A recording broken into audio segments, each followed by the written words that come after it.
Morning class. आज का topic है हमारा स्टेबलाइजेशन। स्टेबलाइजेशन बताने से पहले मैं आपको कुछ चीज़ें बताती हूँ।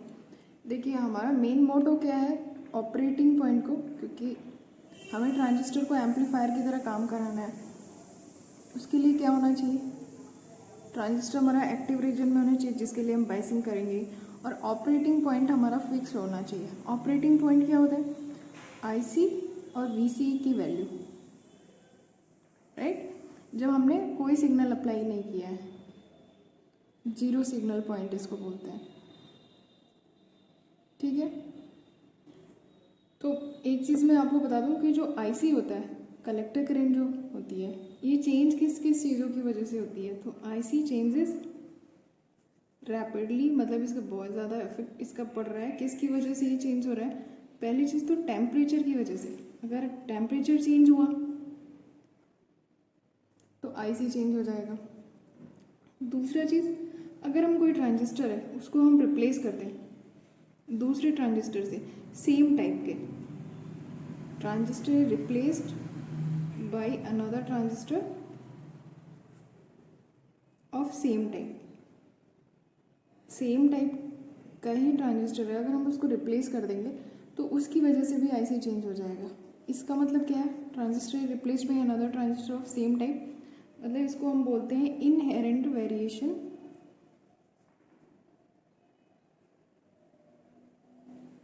Variations of transistor parameter.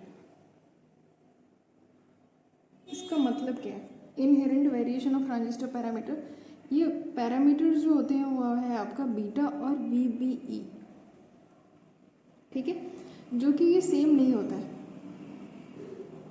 Not same for every transistor off same type.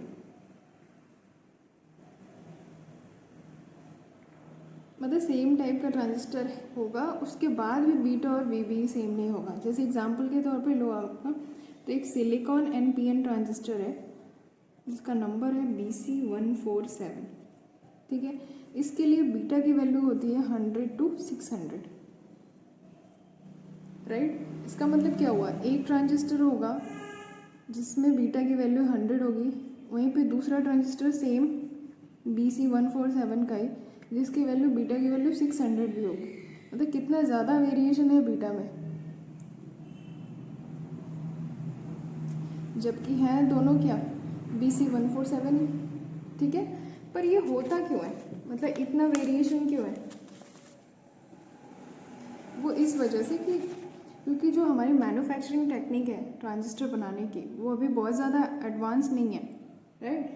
तो उसकी वजह से क्या होगा कि जो बेस की विड्थ है, जब ट्रांजिस्टर मैन्युफैक्चर करते हैं तो बेस की विड्थ को कंट्रोल करना तब पॉसिबल नहीं है, तो इसको हम कंट्रोल नहीं कर सकते। मतलब बेस विड्थ में अगर स्लाइटली वेरिएशन होगा, कुछ थोड़ा सा भी वेरिएशन होता है, तो उसकी वजह से बीटा में क्या होता है, बीटा या वीबी जो पैरामीटर्स हैं उनमें लार्ज वेरिएशन देखने को मिलता है, ठीक है। तो ये चीज़ होती है आपकी inherent variation of transistor parameter. तो स्टेबलाइजेशन क्या है, अब हम बताते हैं स्टेबलाइजेशन क्या होता है। ये चीज़ आपको 2 पॉइंट समझ में आ गए। तो स्टेबलाइजेशन क्या है, process of making operating point,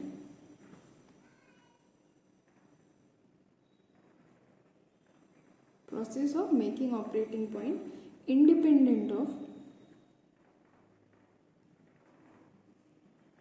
इन दोनों के इंडिपेंडेंट बनाएंगे अगर हम उस प्रोसेस को, हम क्या बोलते हैं, जो हमारा देखिए आईसी हमारा चेंज हो रहा है, उसकी वजह से ऑपरेटिंग पॉइंट हम क्या होगा, ऑपरेटिंग पॉइंट आपका चेंज हो जाएगा।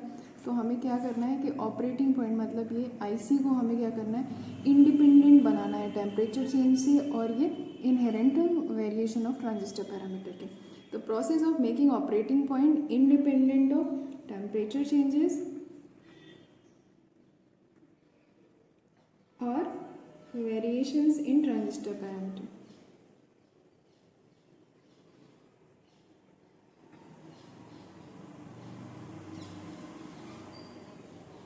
इसी को हम क्या बोलते हैं, स्टेबलाइजेशन।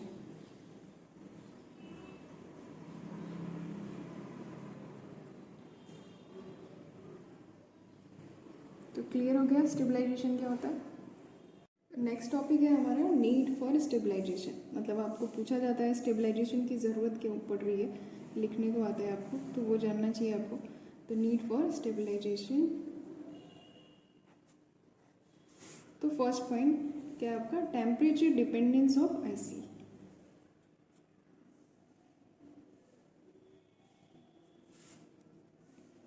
अब आईसी कैसे टेम्परेचर पे डिपेंड कर रहा है उसको मैं बताती हूँ। जैसे आप कॉमन एमीटर सर्किट देखोगे तो उसके लिए आईसी की वैल्यू क्या होती है, IC is equal to beta I B plus I C E O, लेके करें। अब आई सी ई ओ को हम लोग रिप्लेस करेंगे, गया beta I B plus 1 plus beta into I C B O. ये ऑलरेडी आपने पढ़ रखा होगा कॉन्फ़िगरेशन में। ओके, ये क्या होती है आपकी लीकेज करंट होती है। ये लीकेज करंट जो होती है वो टेम्परेचर पे बहुत ज़्यादा डिपेंड करती है, ठीक है। मतलब आप टेम्परेचर अगर बढ़ा दो, टेम्परेचर आपका इंक्रीज़ कर गया, स्पेशली जब 10 डिग्री सेंटीग्रेड से आपका टेम्परेचर 10 डिग्री सेंटीग्रेड इंक्रीज़ हो जाता है, उस केस में क्या होगा, जो ICBO है वो डबल हो जाएगा। 10 डिग्री सेंटीग्रेड टेम्परेचर इंक्रीज़ करते ही ICBO क्या हो जाएगा, डबल। यहाँ क्रॉस टू मैंने लिख दिया, समझो डबल है, ठीक है। तो अगर हम जर्मेनियम, स्पेशली जो जर्मेनियम की अगर हम बात करें, जर्मेनियम के केस में ये ICBO जो होता है ये 0.2 मिली एम्पियर तक आ जाता है, और 0.2 मिली एम्पियर कोई कम नहीं है करंट, क्योंकि जब हम बाइसिंग करते हैं तो आईसी की जब डिज़ाइनिंग करते हैं उस टाइम पे आपका आईसी 1 मिली एम्पियर के एक्रॉस है। 1 मिली एम्पियर ये, तो 0.2 मिली एम्पियर को आप कैसे भी निगलेक्ट नहीं कर सकते, क्योंकि 1 मिली एम्पियर तो ये है, फिर इसको मल्टीप्लाई भी तो कर रहे हैं 1 प्लस बीटा से, वैल्यू कितनी हाई हो जाएगी, जिसकी वजह से आईसी तो आपका बहुत ज़्यादा चेंज हो जाएगा। तो टेम्परेचर डिपेंडेंस है आपका आईसी, ये एक प्रॉब्लम है, इसकी वजह से स्टेबलाइजेशन की ज़रूरत पड़ रही है। दूसरी इसी में है, इसी के रिगार्डिंग, मतलब सेम इक्वेशन से, उसको बोलते हैं थर्मल रनवे। इसमें भी सेम चीज़ है, I C is equal to क्या है, beta I B plus 1 plus beta I C B ओ। अब आपको पता है कि जब आप टेम्परेचर बढ़ाओगे, राइट, इंक्रीज़ किया हमने, उसकी वजह से क्या होगा, ICBO मतलब लीकेज करंट आपकी इंक्रीज़ हो जाएगी। लीकेज करंट इंक्रीज़ होगी तो उसकी वजह से ये 1 प्लस बीटा ICBO, ये पूरा टर्म आपका इंक्रीज़ होगा, क्योंकि बीटा तो ऑलरेडी लॉट होता है ना एक्टिव में, एक्टिव रीजन में बहुत ज़्यादा होता है बीटा, तो ये वाला टर्म आपका ज़्यादा हो जाएगा, उसकी वजह से क्या होगा, फिर ICB बढ़ जाएगी, ठीक है। अब आईसी अगर इंक्रीज़ करने की वजह से क्या होगा, फिर से टेम्परेचर आपका इंक्रीज़ हो जाएगा। आईसी आपका अगर आपकी बढ़ेगी तो टेम्परेचर फिर से इंक्रीज़ होगा, टेम्परेचर इंक्रीज़ होगा तो ICBO फिर से इंक्रीज़ होगा, ICBO इंक्रीज़ होगा, ये टर्म इंक्रीज़ होगा, फिर से आईसी इंक्रीज़ हो जाएगा, और ये चीज़ चलती रहेगी, फिर से आईसी इंक्रीज़ होगा, टेम्परेचर इंक्रीज़ होगा इसकी वजह से। तो जब टेम्परेचर आपका ये आईसी की वैल्यू बहुत ज़्यादा होगी, टेम्परेचर बहुत ज़्यादा बढ़ने लगेगा, तो ये क्या कॉज करेगा, आईसी ज़्यादा होने की वजह से टेम्परेचर ज़्यादा होगा, उसकी वजह से ट्रांजिस्टर क्या हो जाएगा, बर्न आउट हो जाएगा, आपका डिवाइस क्या होगा, जल जाएगा। इसी को बोलते हैं थर्मल रनवे। सेम कॉन्सेप्ट था यहाँ पे, हमने ऑपरेटिंग पॉइंट को देखा, आईसी आपका चेंज हो रहा है जिसकी वजह से ऑपरेटिंग पॉइंट चेंज हो रहा है। थर्मल रनवे में आपका सेम चीज़ है, ये सेम कॉन्सेप्ट यूज़ किया गया है, इसमें भी टेम्परेचर बढ़ाएंगे ICBO बढ़ाएंगे, टेम्परेचर बढ़ेगा ICBO बढ़ेगा, फिर आईसी बढ़ेगा, आईसी बढ़ेगा तो फिर से टेम्परेचर बढ़ेगा, फिर से ICBO बढ़ेगा, फिर से आईसी बढ़ेगी, तो एक टाइम ऐसा है कि बहुत ज़्यादा आईसी हो जाएगी और ट्रांजिस्टर आपका जल जाएगा। अब इसको कैसे रोक सकते हैं, ये थर्मल रनवे को अवॉइड कैसे कर सकते हैं, आईसी को तो हमें कांस्टेंट रखना है, हम नहीं चाहते कि आईसी हमारा इंक्रीज़ हो, तो अब ये वाला टर्म तो इंक्रीज़ होगा क्योंकि आप टेम्परेचर बढ़ा रहे हो, राइट, टेम्परेचर बढ़ा रहे हो तो ICBO इंक्रीज़ होगा ही, पर हमें आईसी को कांस्टेंट रखना है। उसके लिए हम क्या करें, आई भी हमारे डिक्रीज़ हो जाए, है ना, आईसी को तो हमें कांस्टेंट रखना है, तो हमें कुछ ऐसा करना पड़ेगा कि आई भी डिक्रीज़ हो जाए, राइट। अब आई भी डिक्रीज़ हो जाएगा, ये बढ़ेगा, दोनों कंपनसेट कर देंगे, आईसी आपका क्या हो जाएगा, कांस्टेंट हो जाएगा। तो इस तरह हम थर्मल रनवे, अब ये हमें आईबी को कैसे डिक्रीज करना है ये देखना है। तीसरा पॉइंट क्या है, इनहेरेंट वेरिएशन जो था यहाँ पे लिखते हैं इंडिविजुअल वेरिएशंस। अब आपको पता ही है कि बीटा और बीबी जो है वो सेम नहीं होते।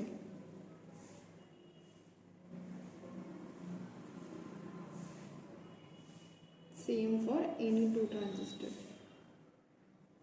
Transistor off even same time. और आपको पता है बीबी भी जो होता है वो भी टेम्परेचर का फंक्शन होता है। टेम्परेचर आप बढ़ाओगे ये वोल्टेज भी बढ़ेगा, मतलब टेम्परेचर बढ़ाओगे सॉरी, ये वोल्टेज आपका डिक्रीज होगा। आपने पढ़ रखा होगा डायोड में 2.5 मिली वोल्ट से डिक्रीज कर जाता है, ठीक है। तो टेम्परेचर आप बढ़ाओगे, वीबी आपका चेंज होगा, वीबी चेंज होगा तो आईसी भी चेंज होगा। आईसी इज इक्वल टू क्या होगा, e to the power VB upon में वीटी होता है, आपको आई गेस यहाँ पे -1। अगर आपका बीबी कम या ज़्यादा कुछ भी होगा तो आईसी चेंज होगा। हमारा मोटो क्या है, आईसी को फिक्स रखना, कम या ज़्यादा नहीं करना। इसकी वजह से यार देखो आप डिक्रीज होगा, आईसी आपका कम हो जाएगा, तो ऑपरेटिंग पॉइंट आपका चेंज होगा। और सेम चीज़ अगर बीटा भी आपका, बीटा भी तो सेम नहीं होता, बीटा सेम नहीं होगा, आईसी तो बीटा पे भी डिपेंड कर रहा है, IC is equal to beta I B, right. Beta भी वेरी करेगा, आईसी फिर से आपका वेरी करेगा। तो आपको दिख रहा है कि तीन चीज़ें थी कि आपको स्टेबलाइजेशन क्यों करना है, क्योंकि टेम्परेचर डिपेंडेंस ऑफ आईसी, आप आईसी भी हो, टेम्परेचर बढ़ने की वजह से आईसी भी बढ़ जा रहा था, जिसकी वजह से आईसी बढ़ जा रही है, तभी आपका ऑपरेटिंग पॉइंट फिक्स नहीं रहेगा। दूसरी चीज़ थी थर्मल रनवे, जिसमें आपका आईसी इतना ज़्यादा बढ़ जा रहा है कि आपका ट्रांजिस्टर बर्नआउट हो सकता है। तीसरी चीज़ है, यहाँ पे भी देखो आप बीटा और वीबी जो ट्रांजिस्टर पैरामीटर है वो सेम टाइप के ट्रांजिस्टर में भी कांस्टेंट नहीं है, मतलब फिक्स नहीं है, वेरी कर रहा है, मतलब थोड़ा बहुत नहीं बहुत ज़्यादा वेरी कर रहा है, उसकी वजह से भी ऐसे आपका चेंज होगा, ठीक। तो एक टॉपिक है आपका स्टेबिलिटी फैक्टर, मतलब कोई भी आपका अगर सर्किट आपका दिया हुआ है तो आप कैसे जानोगे कि ये जो सर्किट डिज़ाइन किया गया है वो सही है कि नहीं, राइट। तो मेन आपको प्रॉब्लम कहाँ पे हो रही है, I C is equal to beta I B है plus 1 plus beta I C B हो, राइट। मतलब टेम्परेचर बढ़ जा रहा है, क्योंकि आप कोई भी मतलब ऑपरेट कर रहे हो ट्रांजिस्टर को तो उसका टेम्परेचर तो इंक्रीज़ होना ही है, उसकी वजह से आई सी बी आपका इंक्रीज़ हो जा रहा है, आई सी चेंज हो जा रहा है। तो हमको क्या बनाना है कि आई सी को इंडिपेंडेंट बनाना है आई सी बी ओ पे, मतलब आई सी बी ओ अगर आपका चेंज भी हो तो आई सी पे फ़र्क नहीं पड़े, क्योंकि टेम्परेचर तो बढ़ना ही है, आप कोई उसको ट्रांजिस्टर को ऑपरेट कर रहे हो तो उसके लिए हम क्या करेंगे कि हमें ये जो चेंज है D I C upon D I C B O, मतलब जो चेंज होगा आई सी में आई सी बी ओ के रिस्पेक्ट में वो इंडिपेंडेंट करना है, मतलब वो ज़ीरो, राइट। मतलब आई सी का आई सी बी ओ पे डिपेंडेंसी जो होनी चाहिए वो ज़ीरो होना चाहिए। तो एक काम करते हैं, हम इसको दोनों साइड पर डिफ्रेंशिएट करते हैं विद रिस्पेक्ट टू आई सी। अगर हम डिफ्रेंशिएट करेंगे आई सी को आई सी के रिस्पेक्ट में तो वैल्यू 1 होगी, ये क्या हो जाएगा beta D I B upon में डी आई सी प्लस ये क्या हो गया 1 प्लस बीटा, क्योंकि ये कांस्टेंट है, D I C B O upon में डी आई सी। अब ये स्टेबिलिटी फैक्टर क्या होता है, इसको हम एस से डिनोट करते हैं, और इसको हमने क्या कहा, change in collector current due to change in leakage current, ठीक है। तो ये इसकी value d I C upon में D I C B O को हमने स्टेबिलिटी फैक्टर डिनोट किया। मतलब कोई भी सर्किट आपको गिवन हो उसका स्टेबिलिटी फैक्टर आपको देखना है कि वो क्या है, उसके अकॉर्डिंग आप बता सकते हो कि मतलब आपका सर्किट जो है जो आपने डिज़ाइन किया है वो सही है कि नहीं है, ठीक है। तो इसको क्या बोलेंगे, स्टेबिलिटी फैक्टर को कैसे डिफाइन करेंगे, change in collector current due to change in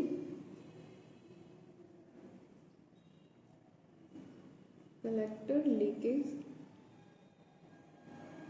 current. तो ये क्या होना चाहिए, मिनिमम होना चाहिए, ये मतलब इसके रिस्पेक्ट में अगर हमारा कलेक्टर लीकेज करंट के रिस्पेक्ट में हमारा कलेक्टर करंट में जो चेंज है वो बहुत कम होना चाहिए, राइट। मतलब अगर एस की वैल्यू आप हम चाहते हैं कि जितना मिनिमम हो, मतलब कोई भी अगर हमें कोई थर्मल स्टेबिलिटी चाहिए to achieve,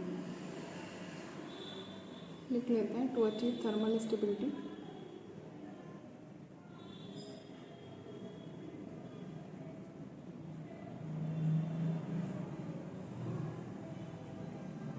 desired to have as low stability factor। जैसे एग्जांपल के तौर पे लो, अगर हमने एस की वैल्यू मान लीजिए 100 है, इसका मतलब क्या हुआ कि जो मतलब आईसीबी में थोड़ा भी चेंज, मतलब 1 का चेंज होगा तो आईसी में उसका 100 टाइम्स 100 का चेंज हो जाएगा, समझ रहे हो ना। ये 1 है तो ये 100 हो जाएगा। तो स्टेबिलिटी फैक्टर आपका क्या होना चाहिए, मिनिमम होना चाहिए। मतलब एस इज इक्वल टू 100 का मतलब क्या हुआ, मीन्स आईसी चेंजेस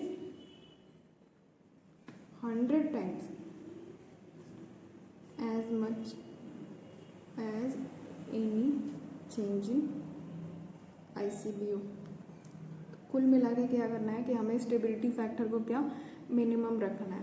पर प्रैक्टिकली में आप स्टेबिलिटी फैक्टर 1 नहीं कर सकते। अगर प्रैक्टिकल केस में देखें तो अगर कोई भी सर्किट जो है उसका ग्रेटर देन 25 होता है तब वो सर्किट आपका फिर बेकार होता है, मतलब वो अनसेटिस्फैक्ट्री परफॉर्मेंस है अगर ये एस ग्रेटर देन 25 है तो। मतलब हमें रखना है एस इक्वल टू 25 या उससे लेस ही हो। प्रैक्टिकल की बात करें, आइडियली तो आप 1 लो, 1 रहेगा तो अच्छा रहेगा। तो अब ये जो अभी इक्वेशन है इसमें आप ये रख दो, 1 इज इक्वल टू क्या होगा, beta D I B upon D I C plus ये 1 प्लस बीटा, इसको क्या लिख सकते हैं 1 बाई एस। यहाँ से आप एस की वैल्यू फाइंड आउट करो।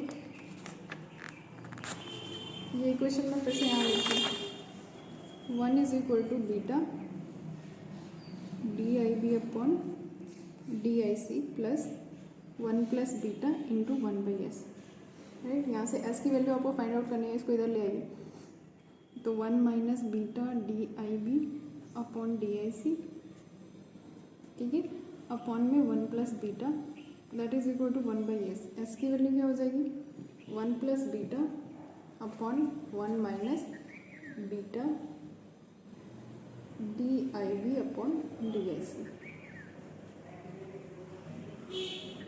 ये स्टेबिलिटी फैक्टर है और इसे हम ट्राई करेंगे कि आइडियली जो इसकी वैल्यू होती है ये 1 है, पर प्रैक्टिकली ये पॉसिबल नहीं है। आइडियल वैल्यू क्या होता है एस इज इक्वल टू 1। तो आगे हम जो बाइसिंग सर्किट देखेंगे, कि बाइसिंग तो इम्पॉर्टेंट है ना, तो उन सब में हम स्टेबिलिटी फैक्टर फाइंड आउट करेंगे कि स्टेबिलिटी फैक्टर से ही हमें पता चलेगा कि वो जो हमने सर्किट डिज़ाइन किया है वो सही है कि नहीं, सेटिस्फैक्ट्री परफॉर्मेंस देगा या नहीं, ठीक है। तो इसलिए हमें ज़रूरत पड़ेगी स्टेबिलिटी फैक्टर की, इसलिए हमने डिस्कस किया। नेक्स्ट क्लास में हम देखेंगे कि हम बाइसिंग कैसे करेंगे, बाइसिंग कितने टाइप का होता है।